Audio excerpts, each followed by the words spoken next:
എന്റെ ഉമ്മ പെങ്ങന്മാരെ 5 നേരത്തെ നിസ്കാരത്തിൽ ഒരു വിട്ടുവീഴ്ചയും ഇല്ല. അത് കല്യാണത്തിലാണെങ്കിലും ഇല്ല, അത് മകളുടെ കല്യാണത്തിനാണെങ്കിലും ഇല്ല, നിന്റെ കല്യാണത്തിനാണെങ്കിലും ഇല്ല. പ്രിയപ്പെട്ട പെങ്ങളെ,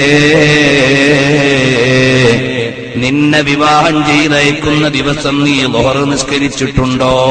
നീ അസ്ർ നിസ്കരിച്ചിട്ടുണ്ടോ? മഗ്രിബ് നിസ്കരിച്ചിട്ടുണ്ടോ? നീ രാവിലെ തന്നെ ഉടുത്തൊരുങ്ങി ആമിന ഓഡിറ്റോറിയത്തിലോ പരിസരത്തെ ഏതെങ്കിലും ഒരു ഓഡിറ്റോറിയത്തിലോ പൊതുദർശനത്തിന് നിന്നെ കൊണ്ടുവച്ചതല്ലേ രാവിലെ തന്നെ? എന്നിട്ട് ദർശനമെല്ലാം കഴിഞ്ഞ് ഉച്ചക്കോ വൈകുന്നേരമോ നീ മണവാളന്റെ കൈപിടിച്ച് പുതിയ ജീവിതത്തിലേക്ക് പോയില്ലേ മോളെ? ആ സമയത്ത് നിന്റെ ളുഹർ നിസ്കാരം മറന്നില്ലേ പെങ്ങളെ? അസ്ർ നിസ്കാരം കളഞ്ഞില്ലേ പെങ്ങളെ? മഗ്രിബ് നിസ്കാരം ഒഴിവാക്കിയില്ലേ മോളെ? നീ പുതിയൊരു ജീവിതത്തിലേക്ക് കടന്നപ്പോ നിസ്കാരം ഖളാക്കിയിട്ട് കടന്നാൽ ആ ജീവിതത്തിന് ബറക്കത്തുണ്ടോ? മുസ്ലിയാരി നിക്കാഹ് കഴിഞ്ഞിട്ട് ബാറക്കല്ലാഹു ലക്കുമാ വബാറക അലൈക്കുമാ ദുആ ഇരുന്നിട്ടുണ്ട്. മണവാളൻ ചിലപ്പോ പള്ളിയിലാണ് നിക്കാഹെങ്കിൽ 2 റക്അത്ത് കമന്ന് വീണിട്ടുണ്ട്. പെണ്ണെ, നിന്റെ ളുഹറന്നില്ല, അസ്റന്നില്ല, മഗ്രിബില്ല. നീയൊരു പുതിയ ജീവിതത്തിനിറങ്ങിയതല്ലേ പെങ്ങളെ? അല്ലാഹുവിന്റെ കാരുണ്യം നിന്റെ ജീവിതത്തിൽ ഉണ്ടാകുമോ മോളെ? ആലോചിക്കാൻ നിനക്ക് കഴിഞ്ഞില്ല അല്ലേ? ഇനി വിവാഹിതരാകാനുള്ള പെങ്ങന്മാരെ, നിങ്ങൾക്കൊരു നിഷ്ഠ വേണം. വിവാഹത്തിന്റെ അന്നാണെങ്കിൽ പോലും നീ നിസ്കരിക്കേണ്ടവളാണെങ്കിൽ ഒരു വഖത്ത് നിസ്കാരമോ ഖളാക്കാൻ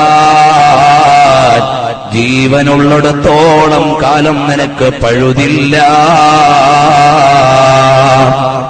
അത് കോളേജിൽ പഠിക്കാൻ പോയതാ മുസ്ലിയാരെ, നിസ്കാരത്തിൽ നിന്ന് എക്സ്ക്യൂസ് ഇല്ല. പരീക്ഷയ്ക്ക് പോയതാണ്, നിസ്കാരത്തിൽ നിന്ന് ഒഴിവില്ല. ഇന്ന് വലിയ വലിയ സ്റ്റാൻഡേർഡ് സ്കൂളുകളിൽ കൊല്ലം ടൗണിലും തിരുവനന്തപുരത്തുമൊക്കെ പഠിക്കുന്ന നമ്മുടെ മക്കളില്ലേ, അവര് നിസ്കാരം ഖളാക്കുന്നില്ലേ? വാപ്പമാരെ, നിങ്ങൾ കുറ്റവാളികളാണ്. നിങ്ങൾ കൊഴിഞ്ഞു മാറാൻ പറ്റൂല. നിങ്ങളുടെ മകന് ളുഹർ നിസ്കാരമില്ല, അസ്ർ നിസ്കാരമില്ല, വെള്ളിയാഴ്ച ജുമുഅ പോലും ഇല്ലാത്ത വിദ്യാലയത്തിൽ വിട്ടിട്ട് എന്റെ മോൻ വലിയ ആളാകാൻ കാത്തിരിക്കുന്ന വാപ്പാ, നിങ്ങളെ പടച്ചവന്റെ കോടതിയിൽ പ്രതിക്കൂട്ടിലാണ്. എന്നെ ഇഷ്ടപ്പെട്ടാലും ഇല്ലെങ്കിലും, അഥവാ ഈ പ്രമേയത്തെ നിങ്ങൾ താല്പര്യപ്പെട്ടാലും ഇല്ലെങ്കിലും, വസ്തുത ഇങ്ങനെയാണ്, യാഥാർത്ഥ്യം ഇങ്ങനെയാണ്. അല്ലാഹുവിന്റെ ഹബീബ് ബശീറൻ വനദീറാ വദാഇയൻ ഇലല്ലാഹി ബിഇദ്നിഹി വസിറാജൻ മുനീറാ. അല്ലാഹുവിന്റെ ഹബീബ് താക്കീതാണ്, സുവിശേഷമാണ്. അപകടമുണ്ട്, പെടല്ലേ എന്ന് പറയുന്ന നേതാവ്. സദ്യയുണ്ട്, നഷ്ടപ്പെടല്ലേ എന്ന് ഓർമ്മപ്പെടുത്തുന്ന നേതാവ്. അതാണ് ബഷീറും നദീറും എന്ന് പറഞ്ഞാൽ.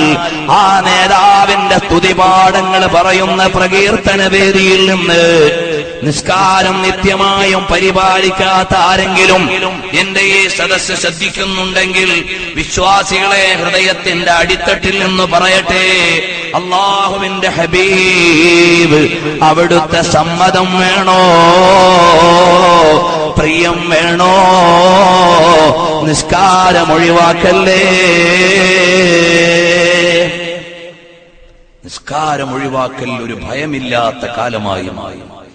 ചെറിയ ചെറിയ കാരണങ്ങളാൽ നിസ്കാരത്തിൽ നിന്ന് അശ്രദ്ധരായി പോകുന്നവർ, അല്ലാഹു നമ്മളെ കാത്തുരക്ഷിക്കുമാറാകട്ടെ. അവസാനത്തെ വഖത്ത് നിസ്കാരം പോലും ഖളാ ആകാതെ മരിക്കുവാൻ അല്ലാഹു നമുക്ക് തൗഫീഖ് നൽകുമാറാകട്ടെ.